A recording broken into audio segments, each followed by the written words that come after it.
तीसरी बार मोदी सरकार, अब की बार 400 पार। देश का वातावरण मोदीमय हुआ है, राममय हुआ है। और मैं ये कहना चाहता हूँ, जिस तरह से गरीबों का कल्याण, देश का विकास पिछले 10 वर्षों में हुआ, देश की जनता ने मन बनाया है। तीसरी बार मोदी सरकार लाएंगे, 400 पार करके दिखाएंगे। मोदी जी हैट्रिक लगाएंगे। राजनीति कर रहा, लेकिन यहाँ पर बीजेपी ने सबकी राजनीति एक साथ यहाँ पर समेट दी। उन्होंने सिर्फ यहाँ पर हिंदुओं की बात करी, हिंदू की बात करी, जहाँ पे एक समय देखा जाता था कांग्रेस यहाँ पर मुस्लिम तुष्टीकरण करती थी। इसमें कोई दो राय नहीं है, ये सच है। यहाँ पर कई बार ये साबित हो चुका है। तो देखिए, यहाँ पर उन्हीं का खेल, उन्हीं की तरफ यहाँ पर जो है बीजेपी ने इस बार 2014 से खेलना शुरू करा, जिसका फायदा 2019 तक मिल रहा है और 24 तक भी इसका फायदा मिलेगा। खुद ये प्रधानमंत्री नरेंद्र मोदी जो कहते हैं कि अब की बार 400 के पार, यानी 370 आएंगी एनडीए के पास, और बाकी यहाँ पर जो सीटें, माफ कीजिएगा, जो बीजेपी के पास जो बाकी सीटें लाएंगी वो एनडीए लाएंगी। यानी पूरा जो उनका समर्थन दल है, पूरे जो उनका एनडीए जो अलायंस है, वो पूरी तरीके से जो है यहाँ पर इस बार पंजा मारेगा और 400 लेकर आएगा। और कई सारे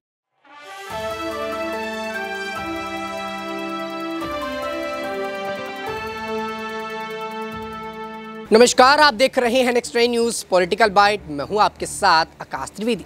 अब की बार 400 पार, अब की बार फिर से मोदी सरकार, ये कहना है अनुराग ठाकुर का।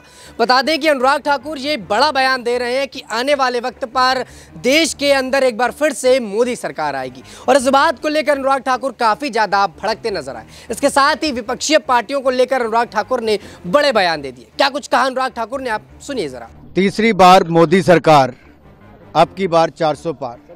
देश का वातावरण मोदीमय हुआ है, राममय हुआ है। और मैं ये कहना चाहता हूँ, जिस तरह से गरीबों का कल्याण, देश का विकास पिछले 10 वर्षों में हुआ, देश की जनता ने मन बनाया है। तीसरी बार मोदी सरकार लाएंगे, 400 पार करके दिखाएंगे। मोदी जी हैट्रिक लगाएंगे। संदेश आप लोग दे रहे हैं, नमो हैट्रिक, क्योंकि नरेंद्र मोदी जी तीसरी बार देश के प्रधानमंत्री बनने जा रहे हैं। भारत की अर्थव्यवस्था दुनिया की तीसरी सबसे बड़ी अर्थव्यवस्था शीघ्र होने वाली है।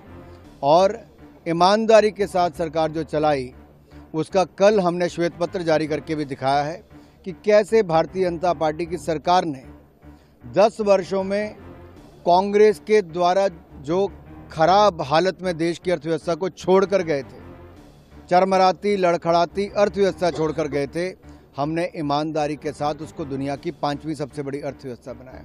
कांग्रेस के समय घोटाले होते थे, बैंकों को हाशिए पर लाया गया। 12 में से 11 बैंक पीसीए फ्रेमवर्क में थे, लेकिन भारतीय जनता पार्टी की सरकार के समय 12 के 12 बैंक मुनाफे में आए। ये मोदी सरकार की नीतियों के कारण हुआ। जहां कांग्रेस के समय गरीब और गरीब होता गया, मोदी सरकार में 4 करोड़ पक्के मकान, 12 करोड़ शौचालय, 13 करोड़ घरों को नल से जल, 10 करोड़ बहनों को रसोई गैस का सिलेंडर, उज्ज्वला योजना में 60 करोड़ लोगों को मुफ्त में 5 लाख का इलाज, आयुष्मान भारत में तो 80 करोड़ लोगों को मुफ्त में अनाज, 220 करोड़ को मुफ्त में अगर वैक्सीन मिली तो साथ ही साथ 70 एयरपोर्ट से बढ़कर 150 एयरपोर्ट हो गए।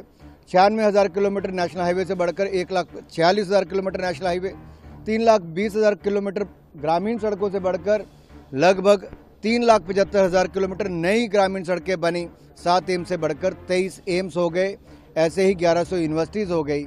ये काम मोदी सरकार का है। जो दिखता है तभी तो जनता कहती है आएंगे तो मोदी है। सुना आपने। तो दर्शकों, अनुराग ठाकुर ये साफ करते नजर आए कि इस बार बीजेपी फिर से आएगी, इस बार फिर से मोदी लहर देखने को मिलेगी। ऐसे में सवाल खड़े होते हैं, क्या बीजेपी सरकार ने उतना अच्छा काम कर दिया कि इस बार 400 सीटों से ज्यादा बीजेपी को हाथ लगेगा? क्या इस बार बीजेपी ने एजेंडा इतना अच्छा चला दिया कि आने वाले वक्त पर उनको यहीं पर बैठना है? और क्या बीजेपी इतने बढ़िया काम कर रही है कि उनके पार्टी के नेता मोहन यादव ये बताते हैं कि 28 में भी हम ही रहेंगे, उसके बाद भी हम ही रहेंगे और आने वाले वक्त पर भी हम ही रहेंगे? मेरे साथ दौलत मौजूद है, मेरे सहयोगी। दौलत, मेरा सवाल रहेगा, मोहन यादव, अनुराग ठाकुर जैसे नेता ये दावा ठोक रहे हैं कि इस बार 400 पार सीटें जाएंगी। देश के प्रधानमंत्री सदन के अंदर बोल रहे हैं 400 पार सीटें जाएंगी। क्या इस बार प्रधानमंत्री नरेंद्र मोदी की सरकार ने उतना अच्छा काम कर दिया कि इस बार जनता उनको वोट देगी? और क्या एक बार फिर से देश के अंदर मोदी लहर देखने को मिलेगी?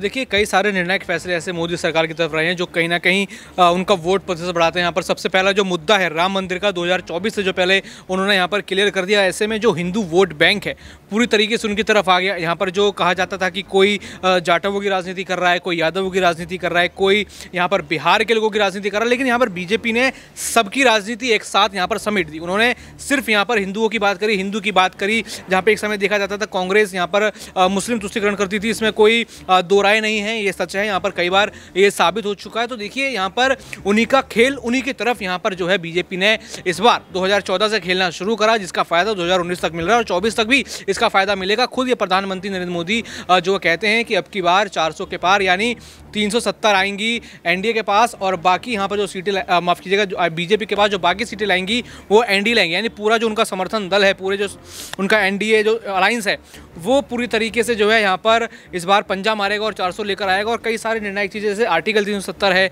और भी कई सारी चीज़ें, देखिए उसमें सबसे ज़्यादा ज़रूरी है ये सब चीज़ें फैसले कई पहले भी निर्णायक हुए, लेकिन उनको दिखाया कैसे गया, उनका प्रेजेंटेशन कैसे हुआ जो लोगों के मन मस्तिष्क में बस जाए।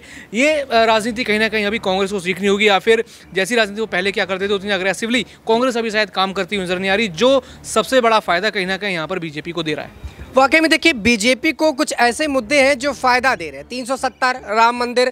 ऐसे में सवाल ये उठते हैं, क्या देश के अंदर यही अहम मुद्दे हैं? क्या देश के अंदर जो प्रधानमंत्री नरेंद्र मोदी की सरकार है सिर्फ राम मंदिर बनाकर 370 हटाकर देश की जनता से वोट पा सकती है? क्या ये उनका कर्तव्य नहीं बनता कि देश के युवाओं के लिए कितना काम करें? दौलत, मेरा सवाल रहेगा, मोदी सरकार ये दावा कर रही है कि उन्होंने 370 हटा दिए, 3 तलाक हटा दिए, राम मंदिर बनवा दिया, क्या यही देश के अहम मुद्दे हैं? क्या अन्य अहम मुद्दों पर देश के प्रधानमंत्री को नहीं बात करनी चाहिए? देखिए कई सारे मुद्दे ऐसे हैं जिस पर बीजेपी अभी भी घिरी जाती है।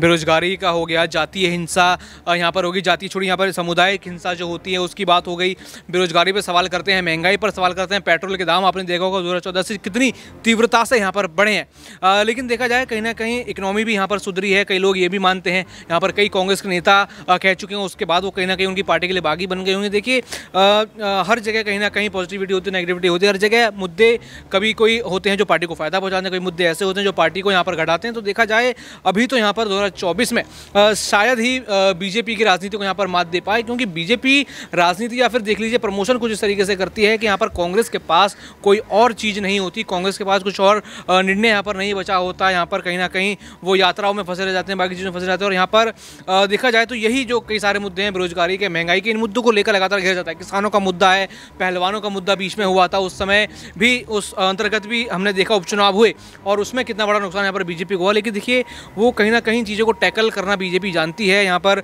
लोगों को किस तरीके से कहाँ बांटना है, क्या करना है और किस मुद्दे पर कितनी बात रखनी है, ये सब चीज़ें वो जानते हैं। उसी वजह से कहीं ना कहीं वो कांग्रेस से अभी आगे हैं। लेकिन 2024 के बाद यहाँ पर चीज़ें कहीं ना कहीं बदलती हुई नजर आएंगी, जो बीजेपी के खिलाफ जाएंगी इन सभी मुद्दों को लेकर।